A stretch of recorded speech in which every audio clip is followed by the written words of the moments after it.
তো গাইস, আজকে আমরা যে গল্পটি পড়তে চলেছি তা আমাদের কাছে আমাদের এক সাবস্ক্রাইবার পাঠিয়েছে। চলুন গল্পটি শুরু করা যাক। ঘন জঙ্গলের ভিতরে একটা পুরনো কেল্লা। লোকেরা বলে এখানে কেউ গেলে আর ফিরে আসে না। তবু চারজন বন্ধু একদিন সেখানে গেল। রেহান, নাবিল, আরিফ আর জুনায়েদ। রেহান বলল, আরে ভাই, ভূত টুত কিছু না, দেখবি কেল্লাটা কত কুল। নাবিল একটু ভীতু, সে বলল, আমারও তো ভালো লাগছে না রে ভাই। রাতে তাঁবুতে থাকতে থাকতে জঙ্গলের ভেতর হঠাৎ তারা আলো দেখতে পেল। কেউ যেন ফিস ফিস করে ডাকছে, এসো এসো। জুনায়েদ বলল, চলো দেখে আসি। তারা চারজন এগিয়ে গেল সেই আলোর দিকে, আর সামনে পড়লো এক পুরনো কেল্লা। গেটটা হঠাৎ করেই খুলে গেল। কেউ ছিল না, কিন্তু হাওয়া একেবারে ঠান্ডা।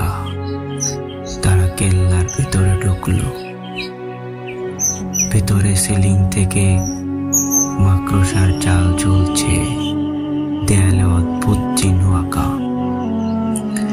জায়গাটা একেবারেই ভয়ঙ্কর, দেখলে গায়ের লোম কারিয়ে যায়। হঠাৎ জুনায়েদ হারিয়ে গেল। তিনজন খুঁজে খুঁজে ক্লান্ত। একটা ঘরে দেখতে পেল জুনায়েদ দাঁড়িয়ে আছে, চোখ দুটো ফাঁকা, মুখে কথা নেই। সে ফিস ফিস করে বলল, তারা আমাদের যেতে দেবে না। তারা চায় আমরা এখানে থেকে যাই চিরকাল। হঠাৎ চারপাশের দরজা জানলা সব বন্ধ হয়ে গেল। নাবিল চিৎকার দিয়ে বলল, কিছু যেন তাকে টেনে নিয়ে গেল অন্ধকারে।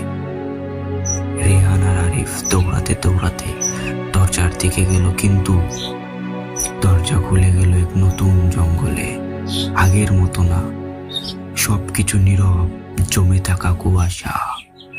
তারা বুঝে গেল এই কেল্লার জঙ্গল এক ধরনের ফাঁদ, যেখানে সময় চলে না, পথ ফিরে আসে না।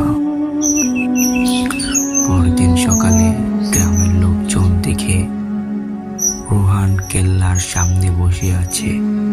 সে কাঁদছে না, হাসছে না, শুধু ফ্যাল ফ্যাল করে তাকিয়ে আছে। একজন জিজ্ঞেস করলো, তোরা বন্ধুরা কোথায়? সে আসতে বলল, তারা ওদের সাথে থেকে গেছে, আর ওরা আমার সাথে এসেছে। কখনো যদি ভুল করে তুই সেই কেল্লার পথে যাস, তাহলে তুই আর ফিরবি না। তো গাইস, এরকমের ভূতের গল্প শুনতে আমাদের চ্যানেলটি লাইক এবং সাবস্ক্রাইব করে রাখবেন। এবং আপনাদের যদি নিজস্ব কোনো ভৌতিক ভূতের ঘটনা থাকে নিজেদের জীবনে, তাহলে কমেন্টে দিয়ে যেতে পারেন, আমি পড়ে শোনাবো। সো সবাই ভালো থাকবেন। আল্লাহ হাফেজ।